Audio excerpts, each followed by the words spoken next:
2012 saw the return to greatness for Gucci and Waka. They released their joint project Ferrari Boys just before Gucci went back inside in 2011. And so whilst Gucci was locked up with his head held low in the slammer, at least on the streets, people were getting excited about the music that him and Waka had left behind. Once Gucci returned in 2012, they would reunite publicly on tracks like 50K and Money Pile along with Yo Gotti, with Waka eventually appearing on numerous tracks on Gucci Mane's Trap God mixtape. And there was clearly no love lost between Waka and Nicki either, as both Gucci and Waka would appear in music video cameos for Nicki Minaj's dreadfully titled track Come On a Cone. Hell, Gucci and Waka even appeared in interviews together looking like they were back on good terms, like the good old days. See, me and Waka, we are the label. Oh shit. See what I'm saying?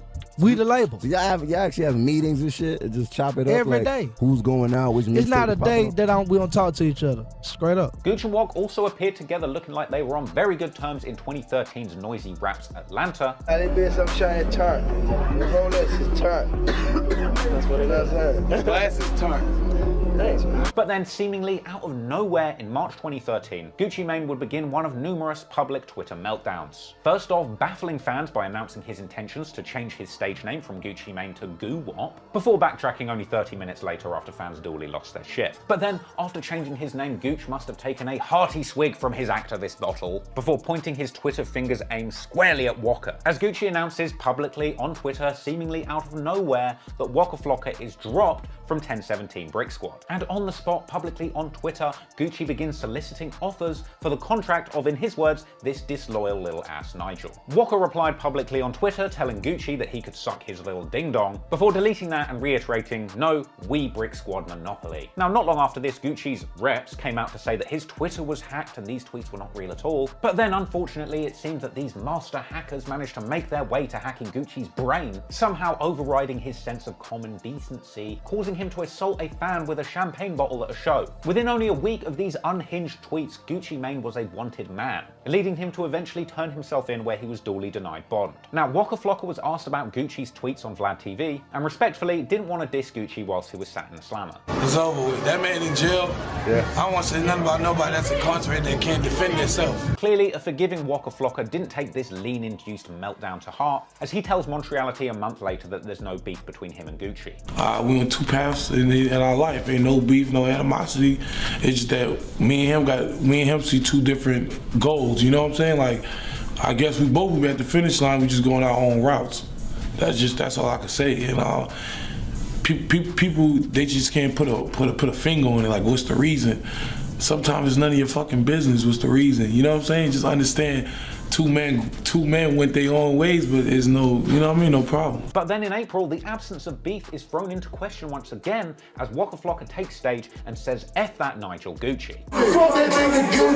Then in July, when being interviewed by the big dog Tim Westwood, Waka says there's nothing going on with Gucci. Then making like a mole cop on his first day on the job, suggesting that he doesn't even know what Gucci is, followed by suggesting that he has more bread than Gucci anyway. What's happening with you and Gucci? None. And is that the deal? Who No. Who that is? I used to fuck with Gucci when I had like 3 million. I'm up, man. You know what I mean? I'm up. Have you overtaken him? I'm gone. The paper. I'm gone. I'm skydiving, man. They skinny dipping. But it's in August that shit truly hits the fan with Gucci and Waka once again, with Gucci's brain seemingly hacked harder than ever before, as Gucci comes out to diss numerous fellow rappers on Twitter like T.I., Young Jeezy and Yo Gotti, naming them as his top 3 rappers, unfortunately in the pussy-ass category. Now there's a category the Grammys need to look into, but aside from publicly shading numerous other industry legends, but more importantly, Waka Flocka would find himself in Gucci Mane's crosshairs once again as Gucci repeats his intention to offer Waka's contract up to the highest bidder, suggesting initially that he will sell all of the rights to Waka's music and tours for a cool $1 million, with Waka himself this time replying with a tirade of tweets. First off, saying don't shoot shots at a shooter, then calling Gucci old ass for being 35, saying that ice cream cone tattoo must be giving him brain freeze, good one to be fair, then saying that $1 million is actually cheap for Waka's deal, then saying that Gucci knows where Waka lives and hangs, perhaps inferring that he ought to pull up, and then in one final and very savvy move, Waka points out that this time Gucci ain't gonna get away with that excuse that his Twitter's been hacked. But contrary to what Waka thought, the hackers were working overtime apparently, and by September, Gucci was back at it again with the Twitter hands. This time tweeting with the ferocity of Donald Trump and Kanye West 4 bottles deep into a high-tech binge. Gucci said Waka was off Brick Squad and is trash. He said that Atlantic offered him $250K for Waka's deal and he fired his lawyer for even suggesting it. He said that Waka only managed to sign with Gucci because of who his mom's is. He said both Waka and his mom have been shot. He accused Deb of stealing 500 racks from OJ the Juice, man. I don't like Deb now. Hell, apparently according to Gucci, this is the reason that Juice had to go back to flipping bricks at the Texaco. Well, at least it gave him something to rap about, damn it. But Gucci wasn't done. He was firing off on all cylinders with the Twitter fingers. He called Drake a cheapskate, suggesting that Waka was opening up for him on tour for a measly 6 racks a show. But then it was as if Brick Squad was having a goddamn closing down sale because Gucci starts offering deals on his artist contracts like it's an Amazon Black Friday sale. 500K for Young Scooter, 1 million for Waka Flocka, 250K for Young Thug. Shit, that last one's a bargain. I wish I could go back in time and take Gucci up on it. However, Gucci soon changed his mind and said that he was keeping Waka unless he could get 3 million. No, wait, 4 million. No, actually just 500 racks. No, wait, no amount of money. And now he's saying that Waka's mum is the one that stole his money. Oh no, wait, now he's selling Waka's deal to Slick Puller for 750K. Now, if that wasn't enough to convince you that at this time Gucci Mane was truly an unhinged madman, then I don't know what will. Fortunately, Waka himself didn't seem too hurt on Twitter about all of this banter, instead merely pointing out Gucci Mane as a walking, living, breathing anti-lean PSA. But let's not forget, to be fair to Gucci, he was completely out of his mind at this point. He was gone off the lean, doing far more than just whiling out on Twitter. Gucci was even out here knuckling up and squaring off with dudes at the mall looking like Tekken 7 East Atlanta edition. Get ready for the next battle. Final round. Fight!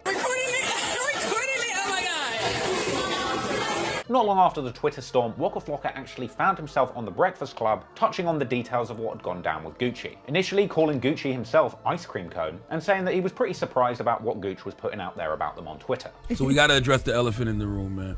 Oh, yeah, God. Yeah. I don't know what to call him. Is it former friend, former big homie? Ice cream cone. Like when you talk crazy, like I be seeing people like, oh, Waka disloyal. I'm like, how?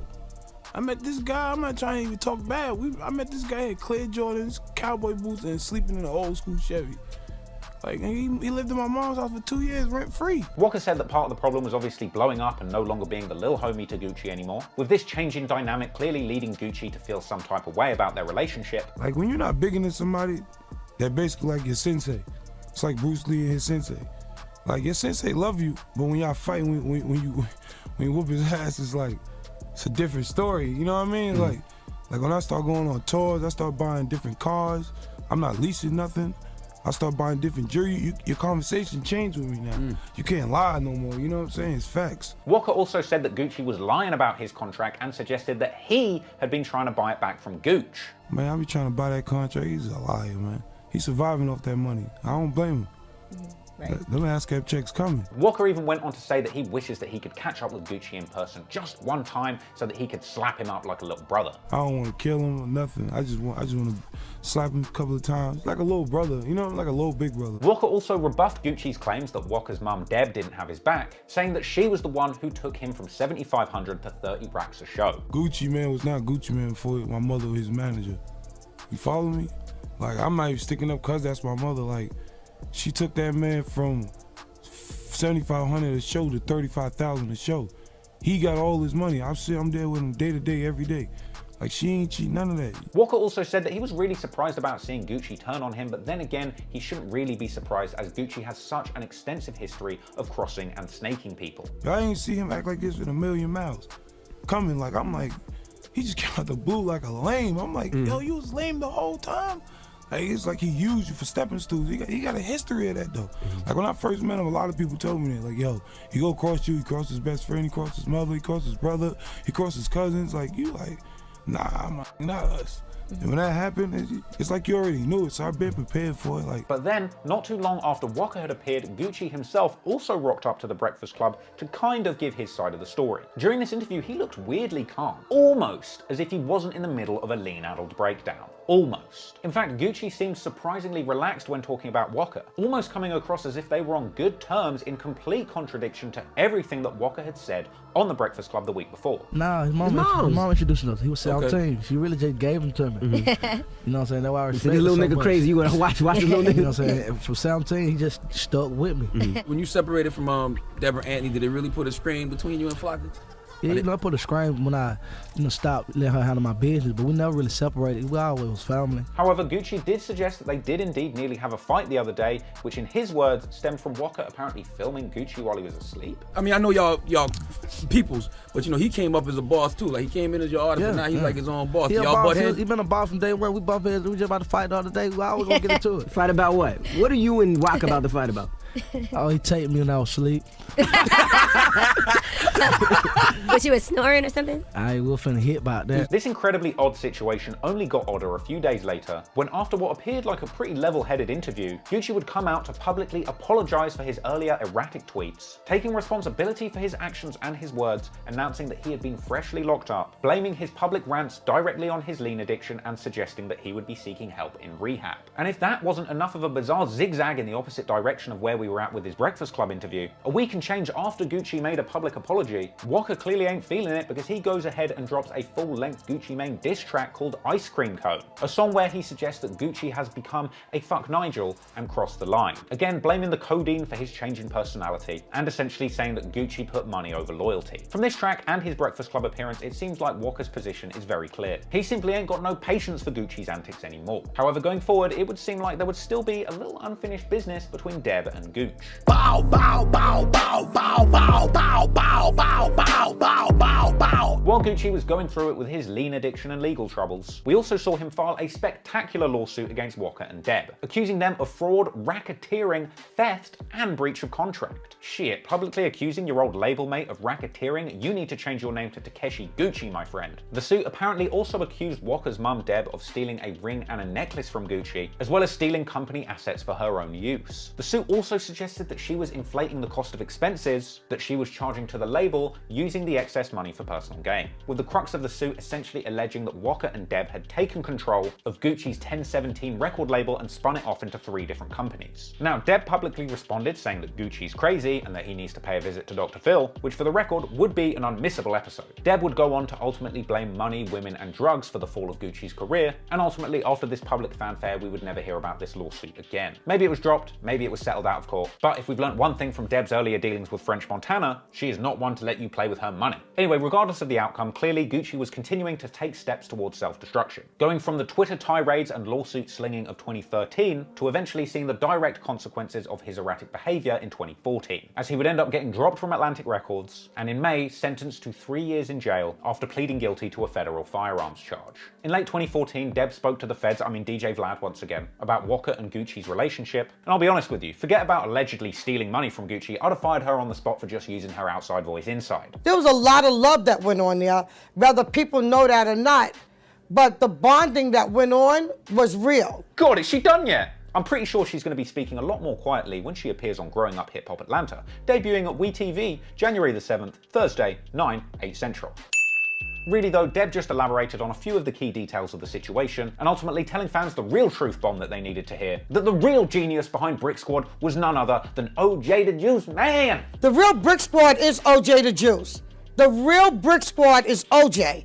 Juice is the real Brick Squad. Essentially, Deb is saying that Gucci can't say that her and Waka stole from Brick Squad when the real person who started Brick Squad was your boy OJ. Jew man shawty, hey, Brick Squad was started by the Jew man shawty, hey, okay, hey. Sorry, OJ just gets me really hyped. Anywho, Gucci would sit in jail as the years would slowly pass by. And when asked about it in April 2015, Waka says that his relationship with Gucci is cool, but they'll probably never do business again. But are you guys in a good place right now? Why do you Nah, want to we're put out always that in a track good now? place. I just say, like, on a business standpoint of view, it'll never happen. It's like, just because a snake frozen right now, when it throw out, don't mean it ain't gonna bite you. Clearly they were on good terms from a distance, as Waka would continue to post on social media images of him holding a sign saying "Free Gucci." Funny, back then it was all the rage, but nowadays when I hear an Atlanta rapper screaming "Free Gucci," I just think that they're looting the Lenox Mall again. Now eventually in 2016, Gucci was indeed freed. Or, you know, if you're a true man of the culture, you'll know that Gucci Mane was actually killed in prison and then cloned in an Illuminati plot to take over the music industry. Eventually that cloned and I assume stoned Gucci Mane would make his way to Funk Flex for an interview. There he tells him that he hasn't spoken to Waka in 3 years, suggesting that their relationship is done, but wishing him well. Have you guys vibed since you've been out,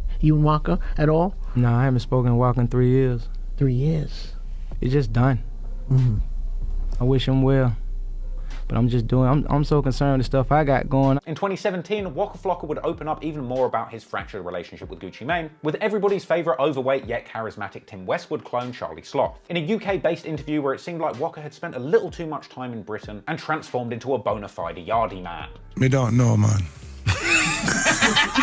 Me don't know type things like that, man. Hell, you know what? Whilst we're geeking out on you shit, it was also during this interview that Waka Flocka gave us a little insight into his process, apparently sending numerous tracks to British legend Giggs for a little once-over before he releases them, even blessing the listeners with an uncanny impression of the landlord himself. I always send everything to Giggs, though. Yeah. Like, I'm like, bro, what you think about this? Like, mad. Mad ting. It's a mad ting. Eventually, Waka says that him and Gucci haven't been friends since his best friend got killed. I haven't been cool with Gucci since my best friend got killed. That's 2012. Now, I can't be 100% sure, but this to me seems like an apparent reference to the killing of Brick Squad member Slim Dunkin that occurred right at the end of 2011. In fact, Gucci Mane was even named in a wrongful death lawsuit filed by Slim Dunkin's family, and was even eventually ordered to pay $11 million to the family after losing the civil suit on the basis that Gucci's 1017 label hadn't provided adequate security at the location where Slim was killed. Now, with this insight, it's abundantly clear that this incident at least had something to do with the tensions that had emerged within the Brick Squad family. And it was actually in this interview with Charlie Sloth that Waka seemed to confirm what many fans had been suspicious of, that there had actually been a full-blown physical altercation at the studio between Waka and Gucci, where Waka had apparently got the upper hand. There was a lot of rappers in the studio when me and Gucci was going at it. You know what I'm saying? Like, and I made that baby sit down. Yo, man, you was there. You remember when I put my hand on your neck or I choke you or you rough me up? It ain't like that. Like. As 2017 continued, Waka Flocka appeared to be more and more forthcoming in interviews when it came to discussing what had gone down between him and Gucci. Later on Viceland's show The Therapist, Waka said that he was down on how the situation with Gucci had played out, going on to suggest that Gucci had done something to him that was deeper than rap. Perhaps a reference to the Slim Dunkin situation, or perhaps a reference to something more sinister that the fans don't know about. So how do you feel about Gucci Mane right now? You give people so much opportunity to make it right, but then they still try to make it seem like you the villain. That man know what he did. Deeper than music, deeper than anything anybody could even imagine. You know what I'm saying? And when it's like that, it's personal. Following that, in October, when Waka was asked about Gucci Mane on Hot 97, Waka replied with something much more positive, saying that he was happy for Gucci getting out of jail. For me, I personally know where he come from. I know his whole background, his childhood life. Shawty should be smiling. But it was at the end of 2017 when Waka would finally give fans the closure that they were looking for about the Gucci Mane beef. Elaborating deeply on his relationship with Gucci in a Twitter Q&A session, giving fans their one and only opportunity to ask directly what had gone down and get info. Waka said that part of the problem was that Gucci Mane had sold the Brick Squad moniker to a major label without clearing it with him. He said that there would be no more music from them together. He suggests that he was fleeced out of the sales money from some of his hit songs, including No Hands, arguably the biggest hit of his career. Waka admits that he believes that Gucci has changed since getting out of jail, suggesting to think otherwise would be complete hate shit, but also reiterating that nothing negative would go down if they eventually crossed paths. He also said that his name wasn't on the visit list when Gucci was in jail, despite the fact that apparently whilst he was inside, Waka Flocka was making Gucci Mane around $20,000 a month. So whilst we got a little extra Waka tea from these tweets, this Q&A would essentially put things to bed, with Waka ending by stating clearly that both him and Gucci have gone their separate ways, that there are no hard feelings but also no signs of a reconciliation in sight.